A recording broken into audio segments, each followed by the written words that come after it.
lorsque la maison de vos rêves se transforme en maison hantée, lorsque des esprits cherchent à vous exproprier, il est temps de faire appel à la médium Johnny Fiori et au chasseur de fantômes Ian Lohman. Avant, c'était un tribunal de quartier. Apparemment, 23 personnes ont été pendues dehors. On trouve des excuses parce qu'on n'y croit pas. Il y a un évier là-bas, chérie. Je veux sortir. Je vais vous demander de vous manifester. Tout va bien, c'est bon, ça va.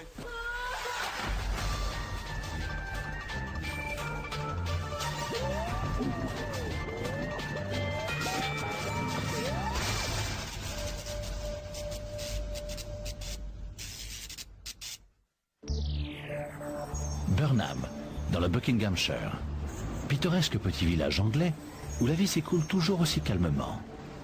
Tous les patrons de pub rêvent d'en ouvrir un à la campagne. Mick et Julie Orme ont commencé à réaliser ce rêve il y a 2 ans. Nous avons emménagé ici il y a 2 ans parce que nous avons aimé l'endroit. C'est joli et calme. C'était un peu une ruine quand nous sommes arrivés, mais nous savions que nous pourrions en faire quelque chose. Nous avons emménagé au-dessus du pub 1 mois plus tard, car il y a 4 chambres là-haut. C'est beau et grand, c'était confortable. Nous avions tous nos meubles installés, de nouveaux tapis et des choses se sont produites. C'est dès la toute première nuit après avoir emménagé qu'ils se sont rendus compte que tout n'était pas comme il y paraissait. Souvent, quand nous allons au lit le soir, comme Julie aime que les tables et les chaises soient à leur place, elle vérifie que les chaises sont bien comme il faut pour le jour suivant. Et plusieurs fois par semaine, il y a des bruits la nuit. Des chaises qu'on tire. Quand je descends le matin suivant, 3, 4, 5 ou 6 chaises ont toutes été bougées, à des tables différentes. Des fois, il y a même une chaise qui disparaît et qui réapparaît tout à coup 2 ou 3 jours plus tard. Ça arrive peut-être 3 ou 4 fois par semaine.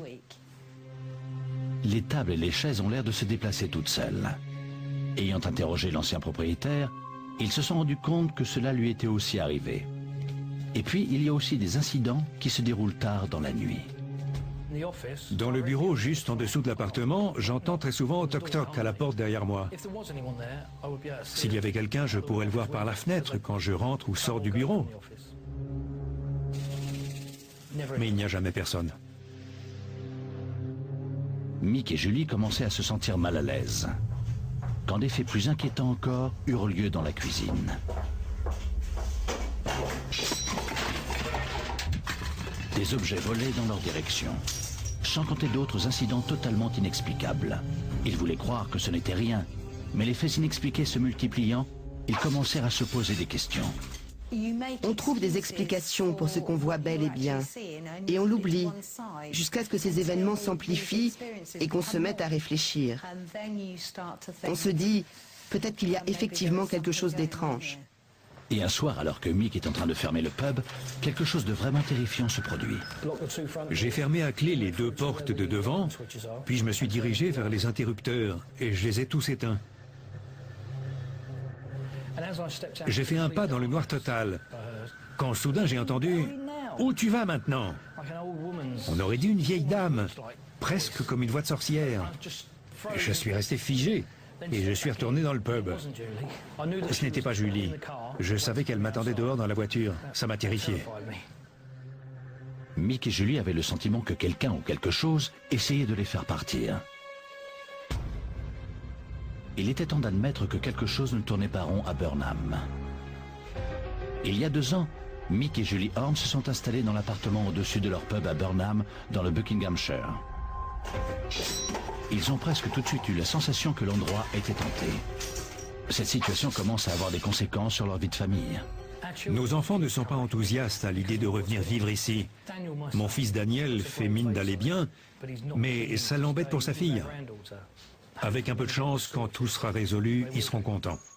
À présent, même les clients remarquent des choses. Des bruits de visiteurs fantômes dans le pub lui-même. T'entends des bruits de pas derrière toi, tu te retournes, mais il n'y a personne. Mais en fait, on pouvait plus ou moins voir des empreintes de pieds sur le sol. Le bâtiment qui abrite le pub et l'appartement a plus de 200 ans et a rempli diverses fonctions au cours des années. Ce fut un point de rendez-vous, un hôtel, et à partir de 1776, un tribunal de quartier. Mick pense que ses antécédents peuvent avoir un lien avec ce qui se passe. Des gens m'ont expliqué que c'était un tribunal de quartier avant. Beaucoup de gens du coin m'ont dit qu'il y avait un arbre à potence et que 23 personnes auraient été pendues dehors. Ça ne nous aide pas vraiment à mieux dormir. Les environs ont aussi connu leur lot d'activités spectrales. La forêt de Burnham regorge d'histoires de fantômes. Les personnes qui se rendaient dans ces bois, en particulier la nuit, étaient témoins de faits étranges. L'apparition la plus connue est Lady Bird. Elle parcourt la forêt et elle est censée vagabonder à la recherche de son amour perdu. De toute évidence, elle est contrariée. Elle erre sans repos à sa recherche. À côté de Mick et Julie, la barmaid Lane vit dans l'autre appartement au-dessus du pub avec son frère Mitch. Elle aussi a vu des choses. Ils m'ont dit quand j'ai commencé à travailler ici que l'endroit était hanté. C'était des petites choses comme quelqu'un qui sonne et personne à la porte. Mais bientôt survient un événement encore plus étrange. Un soir, Lane est dans son appartement quand elle remarque sur les écrans de sécurité que quelqu'un est entré dans le pub et s'est assis. Elle est abasourdie. Elle n'a vu personne entrer et le pub est en fait fermé. Elle décide alors d'en avoir le cœur net. Pourtant, quand elle entre dans le bar, il n'y a personne. Mais le plus étrange, c'est que l'homme assis est toujours visible à l'écran. L'image d'un homme qui semble n'avoir aucune présence physique réelle. Jusqu'à ce jour, Lane ne se l'explique toujours pas.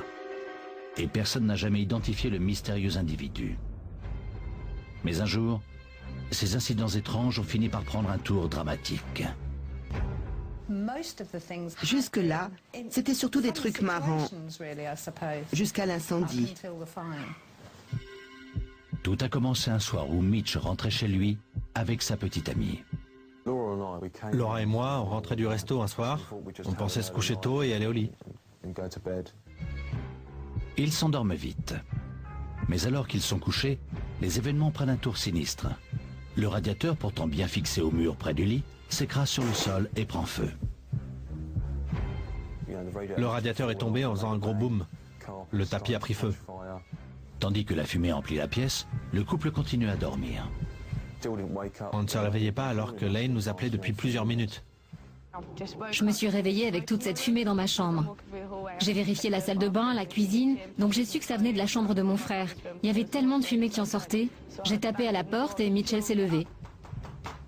J'ai vraiment lutté pour me réveiller. On s'était couché tôt, donc c'était pas le manque de sommeil. On pouvait tout simplement pas se réveiller.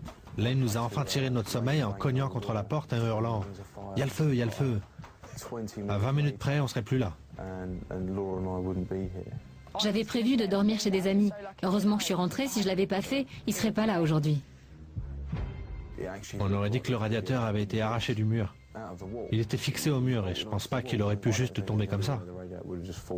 Le radiateur, ça aurait pu être juste un accident. Mais avec tout ce qui s'est passé autour, ça vous fait penser que ce n'était peut-être pas un accident. On se dit, peut-être qu'il y a effectivement quelque chose d'étrange. C'est alors que Mick et Julie se sont décidés à demander de l'aide. Depuis 20 ans, Ian Lohman, enquêteur médium spécialisé, purifie les maisons de famille hantées par des esprits indésirables. Il est aidé de l'enquêteur du paranormal, Mark Webb. Tous deux ont décidé de passer la nuit dans l'appartement afin de voir ce qu'ils peuvent y trouver. Leur équipement comprend des caméras, des EVP pour mesurer les fréquences électromagnétiques non humaines qui pourraient indiquer la présence d'activités paranormales, et enfin, un détecteur de mouvement et un thermomètre. À partir de là, je sais quelle température il fait. Cependant, avant même qu'ils aient fini de tout déballer, Mark entend quelque chose. T'as entendu? C'était un signe, c'est sûr. Je viens juste de voir une ombre traverser cette chambre. Il décide d'enquêter, mais la porte est fermée. Personne là-bas? Non? Non. Il n'y a personne dans la chambre. La nuit promet d'être intéressante. Et ils n'attendent pas longtemps avant de remarquer autre chose. Tu avais éteint les lumières dans le pub? Oui, je les ai éteintes, j'en suis sûr. Je viens de voir que les lumières sont allumées dans le pub, alors que je les ai éteintes. C'est la deuxième fois que les lumières sont allumées dans cet appartement. Je crois qu'on devrait y aller pour jeter un œil. Quand ils entrent à nouveau dans l'appartement, l'endroit est vide. La lumière de cette pièce n'était pas allumée. Je me dirige vers la cuisine maintenant. Et presque tout de suite après... Merde! C'était quoi? Mon portable s'est mis en route tout seul. Je l'avais éteint. J'ai vu une ombre noire monter derrière nous, nous suivre. Nous retournons dans l'appartement de Lane et Mitchell. Les choses ne sont pas plus calmes. T'entends ça? Ouais.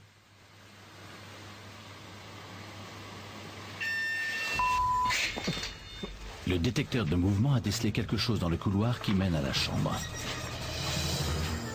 Mais une nouvelle fois, il n'y a personne. Il n'y a personne. Il n'y a personne. 20 minutes plus tard, alors qu'il monte la garde devant la porte, Il fait vraiment froid. C'est vrai.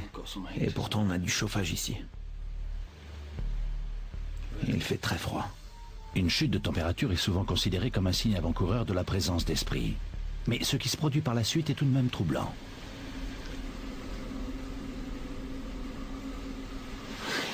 Bon sang! Bordel! Mark se précipite de l'autre côté de la porte, mais une nouvelle fois, le couloir est vide. Pour Ian, il est évident que quelque chose se trame dans cette maison. Pour être franc, je déteste ce bâtiment. Je le déteste vraiment. Ian est maintenant convaincu qu'il y a bien un problème avec cette maison. Cependant, avant de la purifier, il veut avoir une idée plus précise de ce à quoi il a affaire. Ainsi, le lendemain matin, Johnny Fiori vient voir ce qu'elle peut ressentir.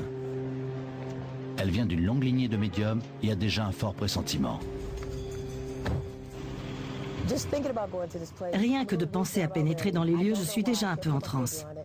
Je ne sais pas pourquoi, j'arrive pas à mettre le doigt dessus. C'est juste que je me sens mal à l'aise. Parfois, les pubs, les églises ou les hôtels ont leur propre histoire avec les habitants du coin. Les gens grandissent en entendant certaines histoires concernant des lieux différents, et ces histoires se transforment en faits avérés. Et quand bien même que les histoires soient avérées, ou alors des contes de fées, voire des histoires de fantômes, il y a quelque chose dans cet endroit qui me donne la chair de poule. Avant d'entendre ce qu'ils ont à lui dire, Johnny veut se rendre compte par elle-même, en commençant par l'appartement de Mitch et Lane. Mitch, ça ne me plaît pas beaucoup en bas, donc c'est là que je vais aller en premier. C'est ma chambre. C'est votre chambre. On dirait que cette pièce a une pulsation bien à elle. Quelque chose d'horrible est arrivé ici. Je pense que quelqu'un est debout derrière moi, par là. Et quand on bouge, il bouge. Le sol tremble. J'ai l'impression que quelqu'un se bat pour sa vie ici. Quelqu'un qui est au bout du rouleau. Alors qu'ils sortent de l'appartement pour rejoindre les autres, Lane émet des doutes sur le projet de chasser les esprits de la propriété. J'ai vraiment peur que si ça se passe mal, ils deviennent malfaisants. Pourquoi penses-tu que ça pourrait mal se passer? Julie m'a dit que quand elle était plus jeune, elle avait fait une séance de spiritisme avec ses amis. Le verre avait lévité et il avait explosé contre le mur. Quand quelqu'un joue avec le surnaturel sans savoir ce qu'il fait, tout est amplifié. Les gens pensent que c'est juste pour s'amuser. Mitch, c'est marrant dans votre chambre? Non. Est-ce que c'est marrant comme expérience? Non. C'est presque une blague. En bas dans le pub, Mick et Julie racontent à Johnny tout ce qui s'est passé. Ça arrive peut-être 3 ou 4 fois par semaine. Johnny pense que le problème vient des anciens propriétaires qui refusent de quitter les lieux. Ce pub est passé de main en main. Donc différentes personnes, différents esprits sont attachés à ces lieux et pensent qu'ils en sont les vrais propriétaires. Ils n'aiment pas la façon dont vous avez changé cette pièce. Ils la remettent comme elle était. Tout vient du passé. Ensuite, Johnny suit Mick et Julie dans leur appartement. Il y a quelque chose ici. Ça va et vient dans le couloir, il y a des allers-retours constants. Restez avec moi. Je veux aller à l'autre bout du couloir. J'ai cette sensation de va-et-vient dans le couloir. Continuellement. Ils ont perdu quelque chose. Ils essayent de récupérer quelque chose. Ils cherchent des livres, ils veulent les récupérer. Quel livre? Vous devez leur rendre leurs livres. Allons-y. Ian, Mark et à présent Johnny, tous ont ressenti une présence dans la propriété. Peut-être celle des anciens habitants. Pourrait-il en vouloir aux nouveaux occupants des lieux? Les esprits semblent capables de ressentir des émotions, et en particulier dans un endroit qui, à une période, a été utilisé comme un tribunal. On a alors beaucoup d'énergie, beaucoup d'esprits qui ne sont pas du tout contents, dans un sens, disons, légal. Si certaines de ces entités subsistent, elles risquent de se montrer jalouses du bonheur des autres et aussi de leur liberté. Donc il n'est pas rare de trouver des esprits jaloux dans de telles circonstances. Il y a de toute évidence un problème avec des objets anciens de l'appartement. Johnny avait mentionné des livres qui auraient été déplacés. Ils veulent récupérer les livres. Quel livre? Julie s'est souvenue de quelque chose. Johnny a dit que les esprits voulaient récupérer les livres. J'ai compris ce qu'elle voulait dire parce que j'avais moi-même déplacé les livres en bas dans le bureau. Déplacer ces livres aurait mis en colère un ancien habitant de la propriété? Une fois Johnny parti, ils ont pris une décision. Il est temps de chasser les esprits qui hantent leur maison. Le lendemain soir, Ian Lohman est rappelé pour purifier les lieux. Accompagné de la petite amie de Mitch, Laura, Ian les emmène d'abord dans l'appartement de Mick et Julie, là où il avait ressenti une forte activité spirituelle lors de son premier séjour. Il espère ainsi attirer les esprits vers eux et pouvoir découvrir à quoi il a affaire. J'ai presque l'impression que l'énergie qu'il y a en bas s'élève jusqu'ici. Une énergie très masculine dans cette pièce. On dirait presque ce que j'appellerais une activité d'esprit frappeur, qui traque tout ce qui est électrique. À mon avis, l'électricité ne marcherait pas dans cette pièce, ou alors pas longtemps. Et ce gentleman aspire tout ce qui a besoin d'électricité et chasse ce genre d'énergie. Il y a un problème avec l'électricité. Dans cette pièce. D'accord, sortons d'ici. Alors qu'il marche dans le couloir, Laura commence à se sentir mal à l'aise. Il fait froid ici. Partout ou juste à un endroit particulier? Mes bras, mon dos. D'accord. Ce n'était pas le cas dans l'autre pièce? Non. En fait, il devrait faire plus chaud dans cette pièce. C'est intéressant. Si tu pouvais leur parler, parce que de toute évidence, il y en a un qui est connecté avec toi en ce moment. Demande s'il y a un esprit ici et qu'il peut entendre ma voix, qu'il nous fasse un signe. Il faut que tu parles assez fort et que tu aies confiance. Tu peux faire ça? D'accord. S'il y a un esprit ici et si vous m'entendez, vous pouvez le dire tout haut. C'est étrange, la pièce. C'est bizarre, j'ai eu des fourmillements et... Oh mon Dieu, je veux sortir. Que quelqu'un s'assure qu'elle va bien.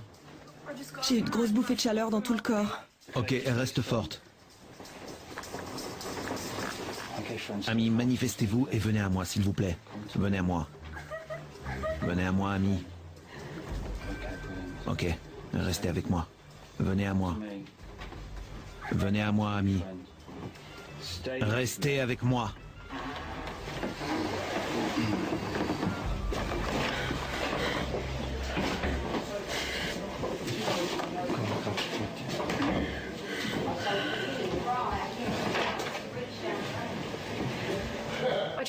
J'ai eu des sensations de brûlure dans tout le corps, des fourmillements. J'ai touché ta main, elle était brûlante. C'est toujours là. Je l'ai senti sur le bout des doigts quand je t'ai touché. Alors que Laura se remet, Ian sent ce qu'il pense être l'ouverture par laquelle les esprits pénètrent dans la pièce et où ils viennent de passer. Il y a une porte là. Ils sont passés droit au travers. À travers le mur? Oui. Ok, faut qu'on s'éloigne du mur. En bas, il donne son explication de ce qui vient de se passer. En fait, j'ai vu une énergie filer à ma gauche, donc j'ai cru qu'il t'avait frôlé. Quand tu as quitté la pièce, j'ai été attiré vers le lit, Et à cet endroit-là, il y a un passage au mur. Donc cette énergie a en fait pénétré directement en toi. J'ai senti comme quelque chose de très chaud à l'intérieur. Un peu comme quelqu'un qui serait à l'intérieur de toi, quelqu'un qui t'aurait traversé. C'est idiot. Tu dois te souvenir que les esprits ne te voient pas. Ils vivent leur vie comme ils l'auraient fait s'ils avaient été là. Tu as envahi leur espace. Du moment qu'on ne fait pas de mal. Je peux rien te promettre pour l'instant. On doit y retourner pourtant. Le seul moyen pour moi de m'en débarrasser, c'est que nous restions ensemble. Vous avez tous eu des expériences où le groupe doit rester fort. Nous avons besoin d'être tous ensemble. Compris? Oui. Oui. De retour dans l'appartement, Ian désire entrer à nouveau en contact avec l'esprit et les emmène là où il pense que le seuil se trouve. Comment tu te sens?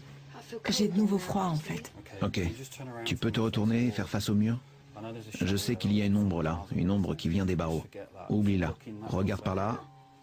Ça va aller, tout va bien. Tu veux sortir? Non. C'est là que le seuil était.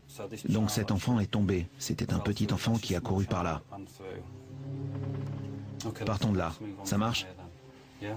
Ok. Ils se dirigent maintenant vers le salon. Tous ressentent une forte présence autour d'eux. Il fait froid ici. C'est vrai. Oui, il fait très froid ici. Je sens une percée ici. Je sens que c'est ici que beaucoup de résidus d'énergie se trouvent. C'est sûr. Il joue avec moi. Et je les sens monter et descendre à toute allure. C'est la zone d'atterrissage, ou le lieu de passage d'un esprit qui monterait et descendrait à toute allure. Et c'est frustrant. Je sens une grande frustration. L'enfant pleure. Il est très triste. Je dois sortir d'ici. C'est trop d'émotions.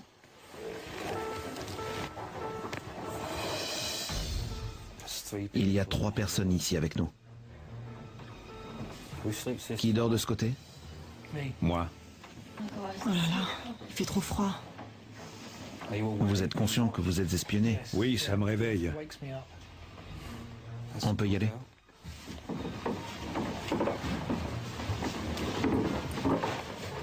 Il fait encore plus froid. Dans la cuisine, Ian semble avoir perçu autre chose. Est-ce que quelque chose de très grave a eu lieu ici? Oui. Je sens qu'il y a eu une bagarre. Et on dirait qu'il y a eu un coup porté au torse. Et ensuite, il serait resté là à souffrir. Il leur dit alors ce qui s'est produit avec les lumières lorsqu'il a passé la nuit dans l'appartement. Quand j'ai fait le tour de l'appartement, j'ai éteint toutes les lumières. Elles se sont rallumées toutes seules. La lumière ne marche pas. On a essayé de l'éteindre et de l'allumer plusieurs fois, mais c'était allumé quand nous sommes arrivés. Ça arrive souvent maintenant quand on est là-bas. Ian les emmène de l'autre côté du pub, où Mitch partage un appartement avec sa sœur Len et sa petite amie Laura. C'est l'endroit où le feu s'est déclenché et où les événements vont prendre une nouvelle tournure beaucoup plus grave. Mick et Julie Orme ont senti la présence d'esprits malveillants dans leur appartement au-dessus de leur pub et ont fait appel aux médiums Johnny Fury et Ian Lohman dans le but de reconquérir leur maison. En allant dans l'appartement habité par la barmaid Lane et son frère Mitch, Ian aperçut quelque chose qui a touché tout le monde. Où est le puits? Sur les vieilles cartes, il y avait un puits de l'autre côté de la route. Je pense qu'il y en a un près d'ici.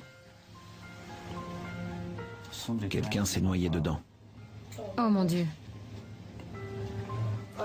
Un jour, j'ai vu la baignoire remplie et j'ai cru que Mitch avait laissé l'eau. Je suis allée dans sa chambre et quand je suis revenue, elle était vide. Je suis repassée devant 3 fois, j'ai cru que je devenais folle, mais à chaque fois c'était vide. Ça m'a terrorisée. Je me réveillais en entendant de l'eau couler dans la salle de bain. T'as été voir? J'avais trop peur. Et la fois où j'ai eu besoin d'aller aux toilettes, j'ai eu l'impression que quelque chose était dans la pièce et j'ai dû réveiller Mitch. Où est le robinet? Allongé comme ça, je voudrais une baignoire avec les robinets disposés de telle manière que je puisse voir la porte. M'en parlez pas. J'y pense à chaque fois que je suis dans le bain. Je dois regarder par-dessus mon épaule, à chaque fois. Tu peux venir ici?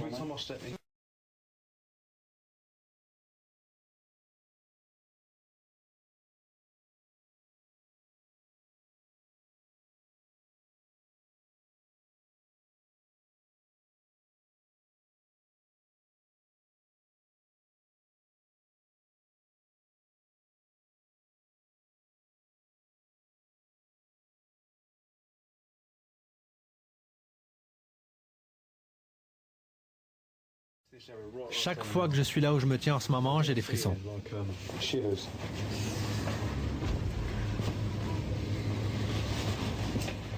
C'est comme si quelqu'un me regardait de ce côté. Il y a une âme négative et je pense qu'elle vient de l'autre côté de la rue, du bâtiment. Et elle doit avoir un lien avec l'endroit là-bas. C'est comme si j'allais tomber en avant, presque comme si je marchais sur l'eau. Ok, je voudrais aller en face. Dans une minute.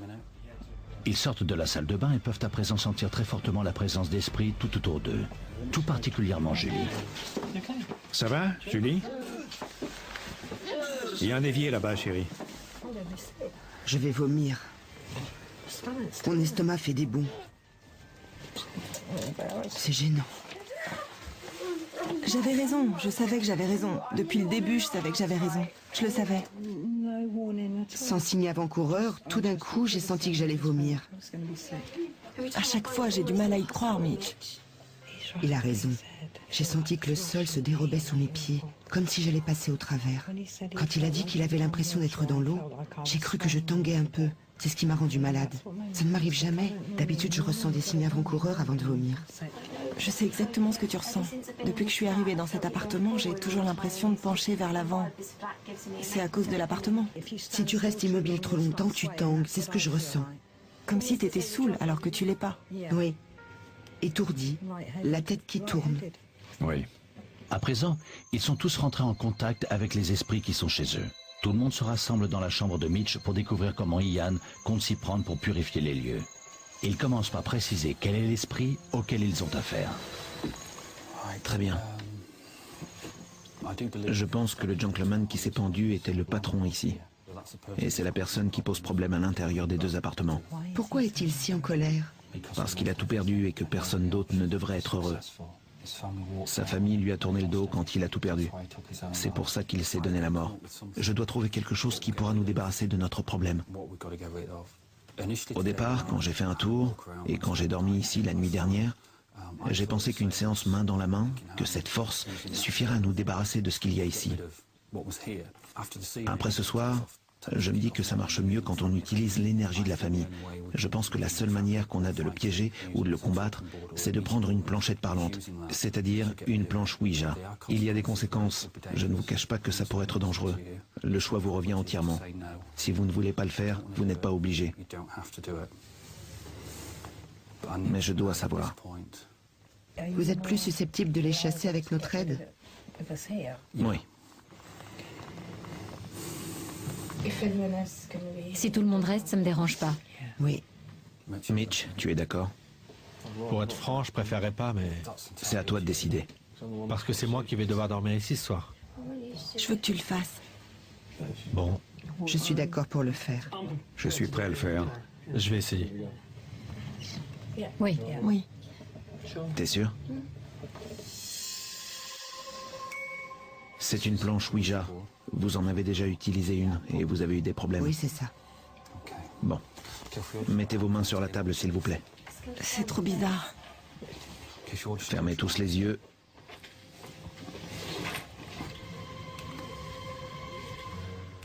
Vous allez juste poser votre index sur le verre. Ça doit être léger. Une légère pression sur le verre. Bon. Tout le monde est prêt? Pas de questions?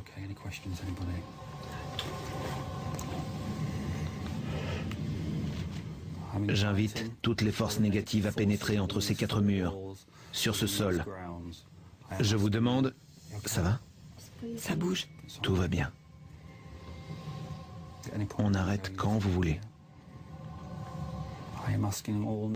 Je demande à toutes les âmes négatives de pénétrer dans notre monde qu'est la vie, en quittant votre monde qu'est la mort.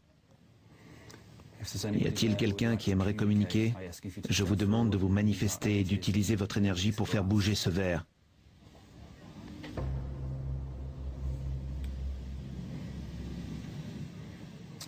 Je pense l'avoir senti bouger un peu. Oui, moi aussi. Pouvez-vous continuer d'avancer, mon ami? Quelqu'un le tire. Non. Je le sens en train de flotter, de s'éloigner de moi.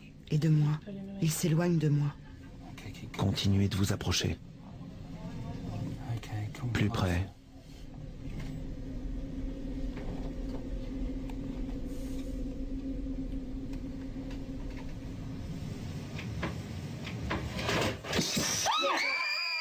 Tout va bien, ça va. Mon Dieu. C'est ce que je pensais. Qui a fait ça? Tout va bien. Il y a quelqu'un ici. Bon, tout le monde dehors, juste une minute. Tout le monde sort, 2 secondes. Dehors. Allez-y. Les jetons de casino de Mitch sont tombés par terre. Cette perturbation a causé la panique. Une fois dehors, Ian explique ce qui s'est passé. S'il a renversé les jetons, c'est parce que Laura, vous avez insulté le gentleman qui était avec nous. Il avait commencé à bouger le verre très lentement. Vous avez demandé qui poussait, si quelqu'un poussait. Il l'a pris comme une insulte. Et comme il était pauvre, il a renversé les jetons qui représentent la richesse, l'argent. D'ailleurs, je vous ai entendu dire à Mitch que c'était déjà arrivé l'autre jour. L'autre jour, oui. Avant, ils étaient sous le lit, je les ai bougés. C'est remuer le couteau dans la plaie, vous comprenez? Vous avez bien réussi votre vie. Et cet argent autour de lui, il n'aime pas ça. Et donc, il cible son énergie contre vous. C'est un moment tendu pour tout le monde. Et avec tout ce qui s'est passé, Ian décide d'avoir une autre approche. Je sais qu'il va pas être content, mais je pense que la seule façon d'avancer est de faire une séance de spiritisme. Il y a suffisamment d'énergie pour ça. Il est en colère, et comme je le dis toujours, c'est quand ils sont en colère qu'ils sont le plus faibles. Donc, même s'il y a une force derrière lui, je sais qu'on fera des progrès. Il va pouvoir m'utiliser pour communiquer. Très bien. Posez toutes les questions que vous avez à poser et j'essaierai de le faire parler. Fermez juste les yeux une seconde.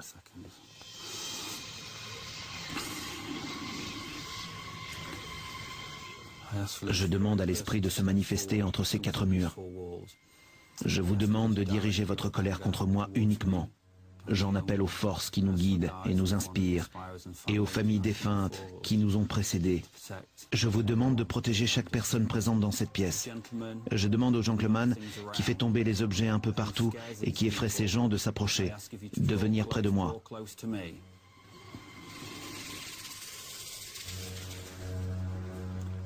Merci. Approchez-vous. Puis-je vous demander qui vous êtes ? Il dit que cet endroit était à lui. Il dit que vous êtes chez lui. C'était le propriétaire. Quand ça? Il dit en 1904. Je peux lui demander quelque chose? Il fumait? Oui. Il était fumeur. Ses cigarettes disparaissent. Pourquoi est-il si en colère? Parce qu'il a tout perdu et que personne d'autre ne devrait être heureux. Il avait une famille? Sa famille l'a rejeté quand il a tout perdu. C'est pour ça qu'il s'est donné la mort. Où s'est-il donné la mort?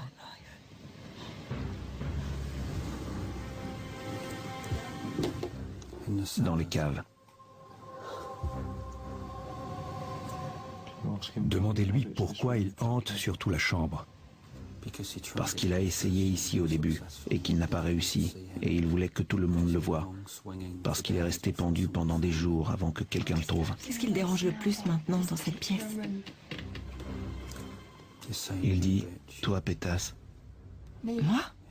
Il n'aime pas les femmes. Vous sentez-vous plus mal à l'aise que Mitch ici? Vous avez été méchante avec Mitch? Comme sa femme l'a quitté, il n'a plus de respect pour les femmes. Demandez-lui s'il a pris les cigarettes. C'est Elisabeth qui les a prises. Qui a cassé le verre? C'est vous. Moi? J'ai pas cassé le verre. Comment j'aurais pu? Demandez-lui comment j'aurais pu casser le verre. Demandez-lui. Parce que vous l'avez frustré.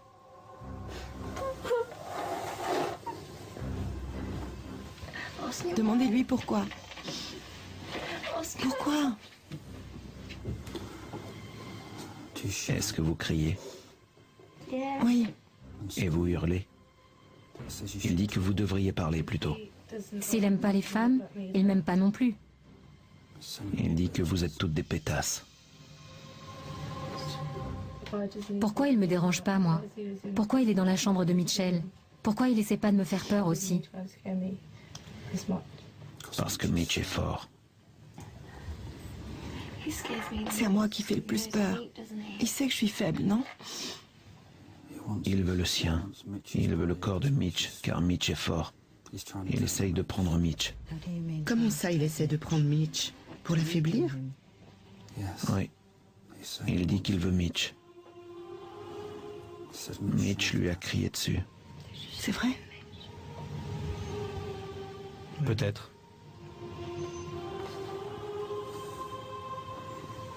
Il dit que vous ne lui faites pas peur. Qui a le plus peur, selon lui? Julie. Il veut que vous partiez tous, que vous le laissiez seul. Et lui, il part? Il dit qu'il ne partira pas. Il pense que je suis la plus effrayée. Oui.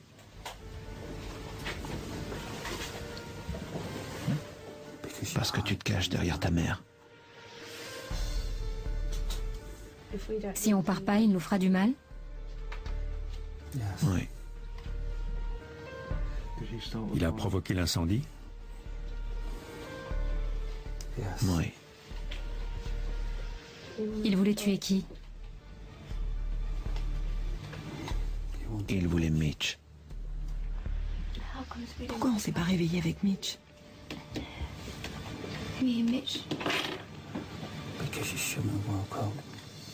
Il m'en veut de les avoir réveillés.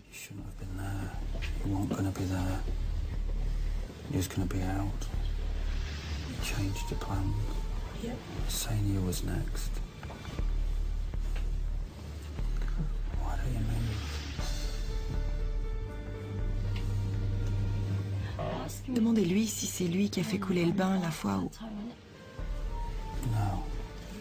C'était un de ses enfants qui s'est noyé dans le bain?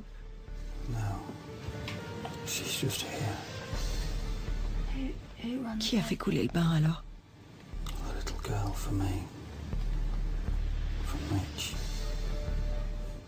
Il y a d'autres esprits ici avec lui?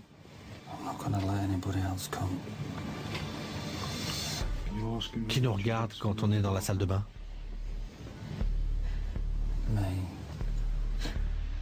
Qu'est-ce qu'il vous dit?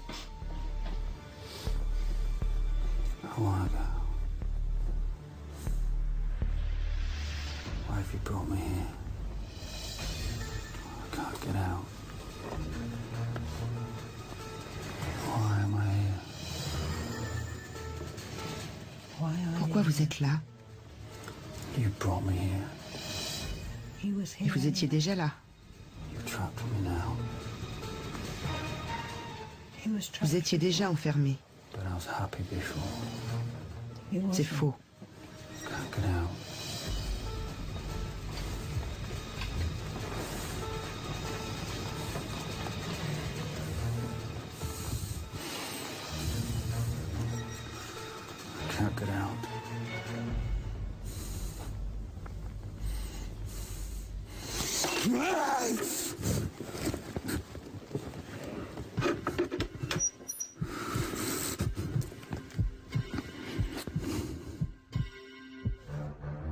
Mick et Julie Orme ont fait appel aux médiums Ian Lohman et Johnny Fiori pour les débarrasser des esprits qui les perturbent dans leur maison. La séance de spiritisme touche à sa fin et Ian se bat avec le démon. Restez assis. Restez.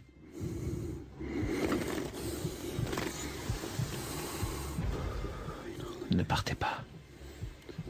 Ne partez pas. Ne partez pas. Tout le monde part maintenant. Partez, partez. Restez.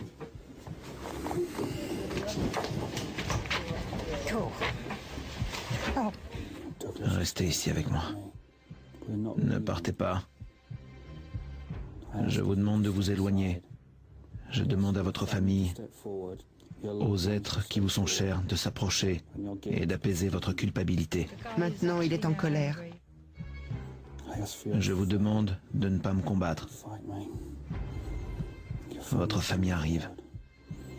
Ça confirme tout ce que je savais déjà. Je vous demande de vous calmer. Je retournerai là-dedans quand tout le monde y sera, mais je pense pas pouvoir rester. Reculez. De 10 mètres. 10 mètres. Il en a après moi. C'est flippant. Debout. J'ai dit debout. Il dit qu'il ne partira jamais.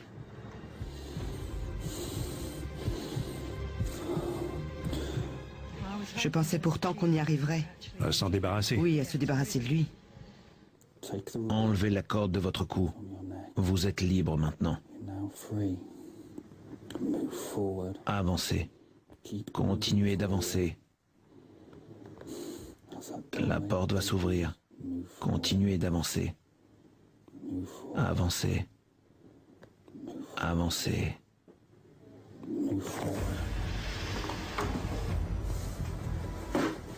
Pendant que les autres attendent dehors, Ian ferme le portail que l'esprit a emprunté. Il est parti de ce bâtiment. Ce lieu est sûr à présent. Son œuvre est finie. Il s'en va avec le sentiment du devoir accompli. Mais l'est-il réellement? En revenant 3 semaines plus tard, il trouve tout le monde de meilleure humeur. On se sent beaucoup plus calme, comme s'ils étaient partis. On se sent chez nous, alors qu'avant ce n'était pas vraiment le cas. Beaucoup d'habitués ont dit que c'était plus calme, comme si la rage avait disparu. Je vais mieux, ça va. Ça me dérange plus de rester toute seule. Laura a été très perturbée par ce qui s'est passé. Elle a toujours été plus sensible que moi à ce genre de choses. Quand on a fait la première visite du pub avec Ian, je l'avais jamais vue comme ça. Elle était vraiment secouée. Même le chien est heureux maintenant. Il vient beaucoup plus dans ma chambre qu'avant. Et je me sens bien. Qu'en est-il de l'histoire du propriétaire jaloux? Mick et Julie sont allés voir les archives, mais n'ont trouvé aucun détail sur les anciens propriétaires, ou quelqu'un se prénommant Douglas. Cependant, ils ont entendu quelque chose qui pourrait correspondre. Pendant la séance de spiritisme, il a été question d'une malédiction selon laquelle tous les propriétaires feraient faillite, perdraient leur famille. Et j'ai entendu une rumeur sur un couple de propriétaires à qui c'est arrivé. Il semblerait que la paix règne à présent sur Burnham. On dirait que ça a vraiment marché. Je suis content, je dors la nuit. Si j'ai peur? Non, je n'ai pas peur. Plus maintenant. Plus maintenant.